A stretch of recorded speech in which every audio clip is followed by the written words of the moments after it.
Audio story by Ayesha Khatun চ্যানেলে আজকে আপনারা শুনবেন আবির স্প্যারো পর্ব 15। লিখেছেন সালমা চৌধুরী।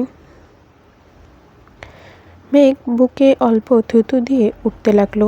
কিছুটা ওঠার পর শুনতে পেল কে যেন গান গাইতেছে। আর একটু ওঠার পর কণ্ঠটা খুব পরিচিত মনে হলো। মেঘ আর সময় নিল না, এক দৌড়ে ছাদের দরজায় এসে দাঁড়ায়। উল্টো দিকে একটা চেয়ারে বসে আবির আপন মনে গান গাইতেছে। রাতের সব তারা আছে দিনের গভীরে, বুকের মাঝে মন যেখানে, রাখবো তোকে সেখানে। তুই কি আমার হবি রে, মন বাড়িয়ে আছি দাঁড়িয়ে, তোর হৃদয়ে গেছি হারিয়ে। তুই জীবন মরণ সবই রে, তুই কি আমার হবি রে। মেঘ বিভোর হয়ে তাকিয়ে আছে আবিরের দিকে। ছেলেদের গান শিখতে হয় না, তারা খালি গলাতে গান গাইলেও যেন অসম্ভব সুন্দর লাগে। আমি আগেই বলে দিই, আমি গান গাইতে পারি না, আমার গানের গলা অতটা সুন্দর নয়, তো সরি। আমি যেরকমভাবে পড়েছি, কবিতা হয়তো বানিয়ে ফেলেছি, তাও যেরকমভাবে পড়েছি ওইরকমভাবেই আপনারা শুনে নিন। মেঘ মুগ্ধ হয়ে আবিরের গান শুনছে। আবির একই লিরিক্স বারবার গাওয়াতে গানে মনোযোগ দিল মেঘ। তুই কি আমার হবি রে, এই লাইনটা যতবার কানে বাজছে মেঘের শরীরটা কেঁপে উঠছে। মনে হচ্ছে মেঘকেই বলছে কথাটা।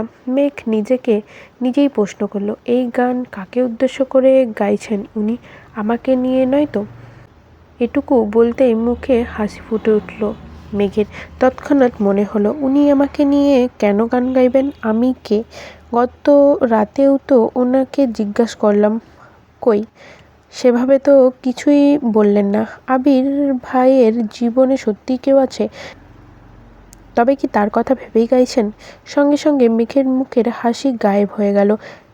নিস্তব্ধ আঁখিতে তাকিয়ে আছে সে। বুকের বাঁ পাশে হালকা ব্যথা অনুভব হলো। এর মধ্যে আবিরের গান থেমে গেল। কিছুক্ষণ নীরব হয়ে বসে রইল, দৃষ্টি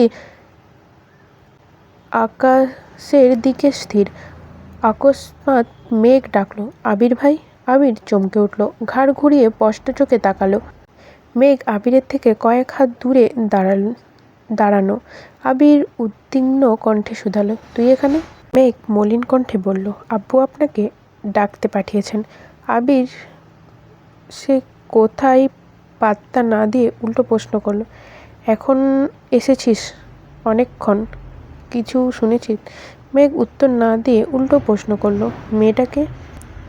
আবির থমকে আছে, আমতা আমতা করছে, দেওয়ার মতো উত্তর খুঁজে পাচ্ছে না।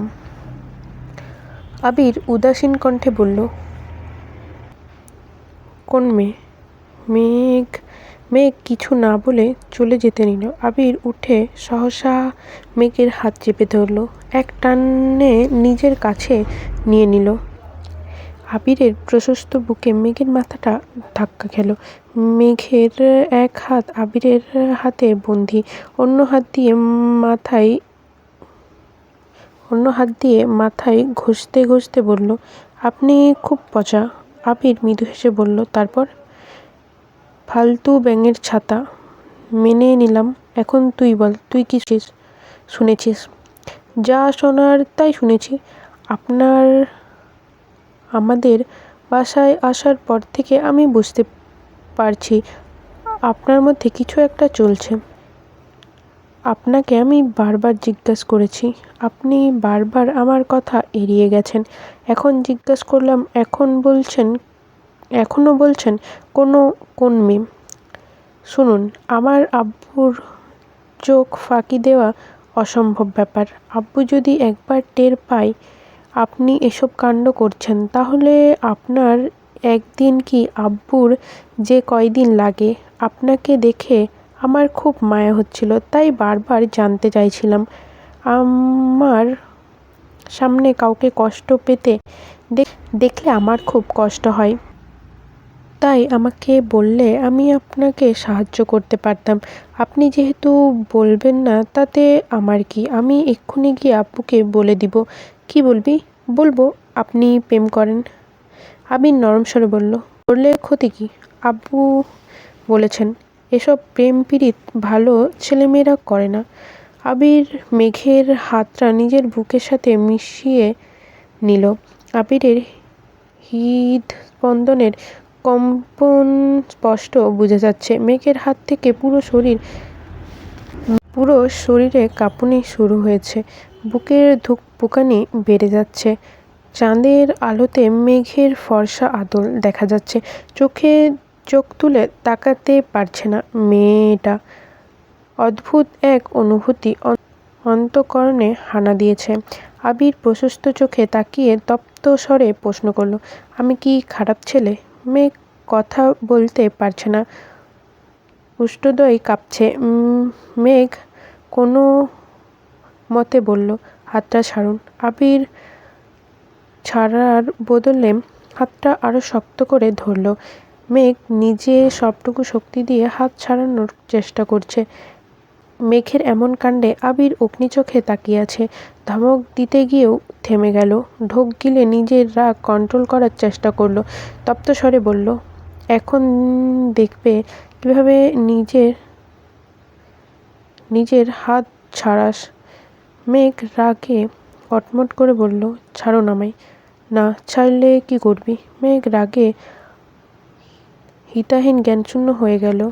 আচমকা প্রশ্ন করল, কোন অধিকারে ছুঁয়েছেন আমাকে? আবির নিরেট কণ্ঠে উত্তর দিল, আমায় অধিকারবোধ শেখাতে আসিস না।